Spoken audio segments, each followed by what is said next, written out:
Good morning students, how are you all? Today we are going to continue with explanation of chapter number 14 water session number 6.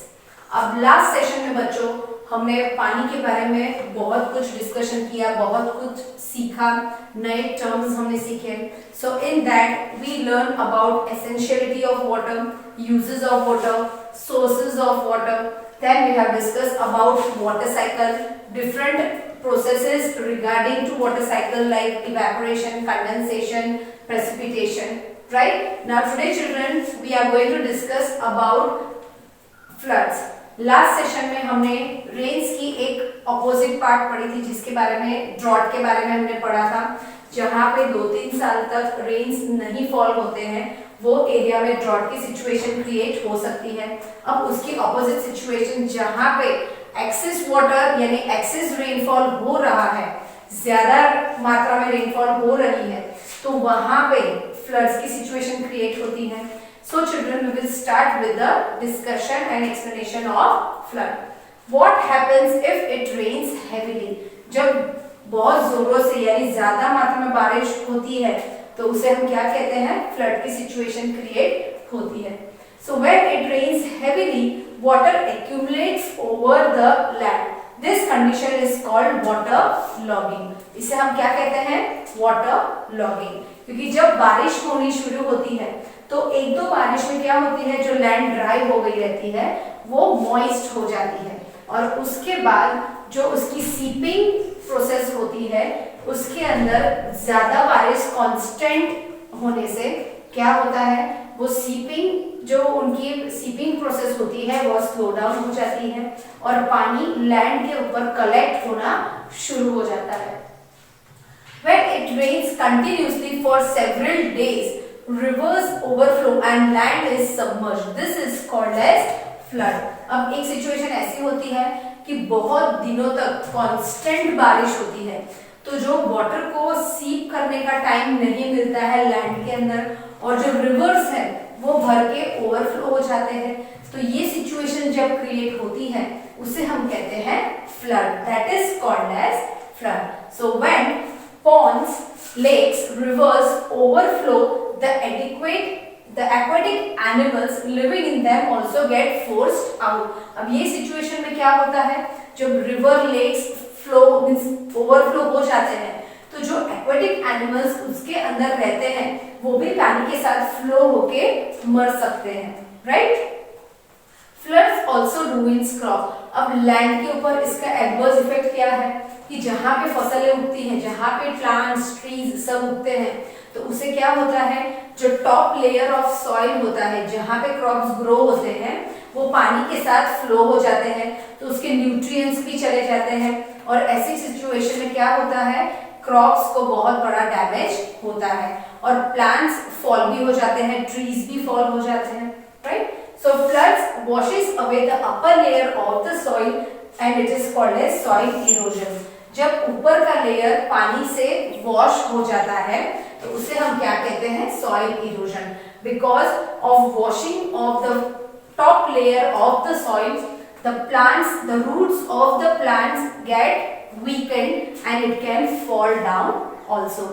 और floods की ऐसी बहुत सारी situation है जहाँ पे ह्यूमन लाइफ भी डैमेज होती है.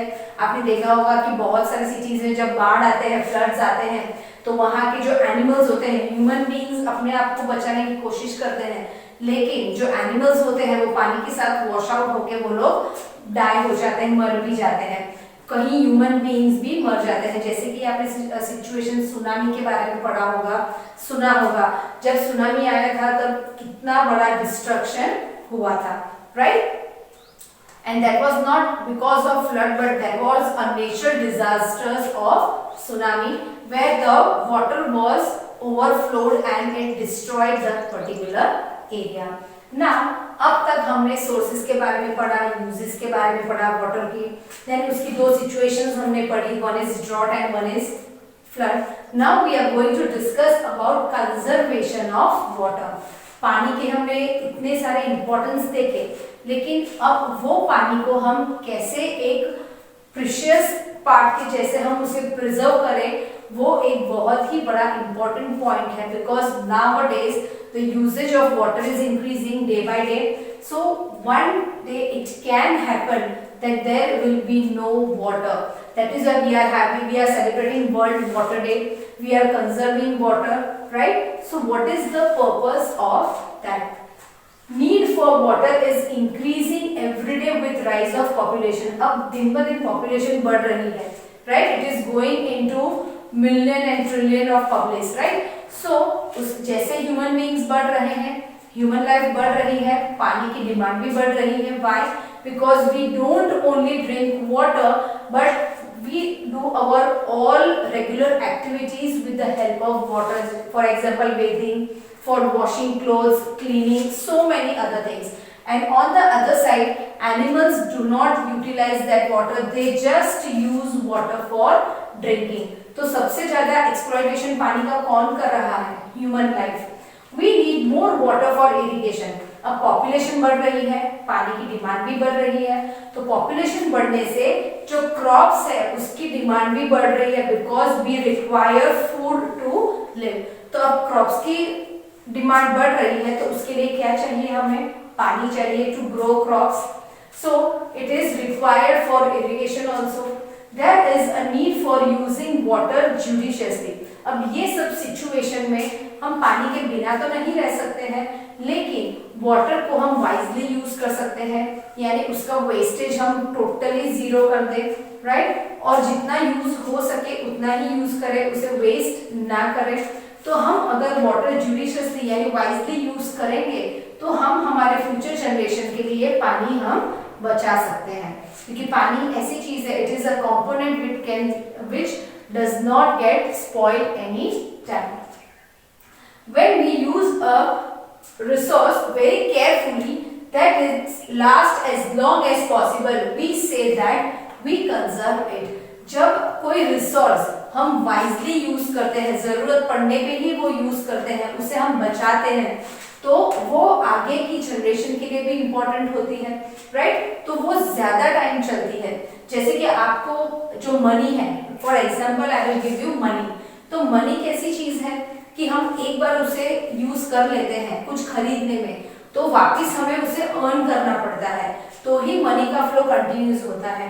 हम सिर्फ खर्च करेंगे और उसके सामने हमारी अर्निंग्स नहीं होगी, तो एक दिन क्या आएगा? हमारे पास एक भी रुपीस नहीं रहेंगे, और रुपीस नहीं रहेंगे.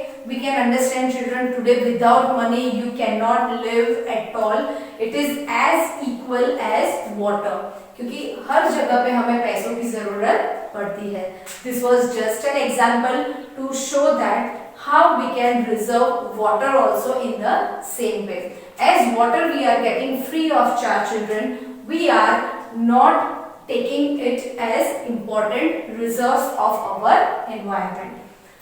Many use of rainwater is called making use of rainwater is called rainwater harvesting. अब रेन का जो हम यूज करते हैं उसे हम क्या करते हैं? Rain water harvesting.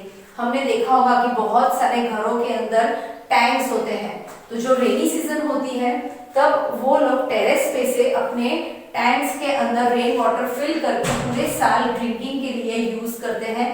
That is a very good part of saving water.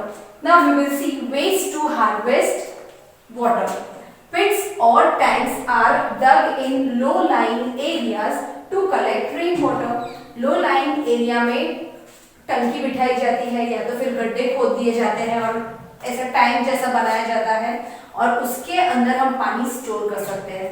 अब पानी को स्टोर करने के लिए हम हाई लेवल यूज नहीं कर सकते, for example mountains, because rainy season के अंदर भी पानी फ्लो होके नीचे की तरफ ही आता है. तो घरों में भी हम क्या करते हैं? अंडरग्राउंड टैंक्स बनाते हैं पानी स्टोर करने के लिए. Rain water we can not store on the terrace. So rooftop rainwater harvesting is also useful. The rainwater from the roof of the house is collected through the pipes and tanks into the ground. यानी जो roof rain water harvesting है, जैसे कि बारिश के अंदर terrace पे पानी पड़ रहा है और वो आप पाइपलाइन से कनेक्ट करके अंडरग्राउंड टैंक बना लीजिए और वो टैंक में आप पानी स्टोर कर सकते हो. So this is the good way of harvesting rain water. Now there are many other ways to conserve water. For example, don't keep the taps open, use water as per your needs, don't waste it, right? You should minimize the use of water instead of mopping. Means हम लोग जब floor को clean करते हैं पानी से, उसकी जगह पे उसे हम पोछा लगा दे तो हम पानी बचा सकते हैं, right? So there are many ways, children, in your day-to-day life you can practice and you can be serious about reservation of water and conservation of water. So I hope, children, you understood about floods and conservation of water, and I hope that you will practice this conservation of water in your own life also, in your daily life, and you can tell your parents, you can tell your relatives also to conserve water, and you can show the different methods how we can save water for our future generation. So children, with this we complete explanation of our chapter. In next session we will continue with solution of this chapter. Thank you and have a nice day, children.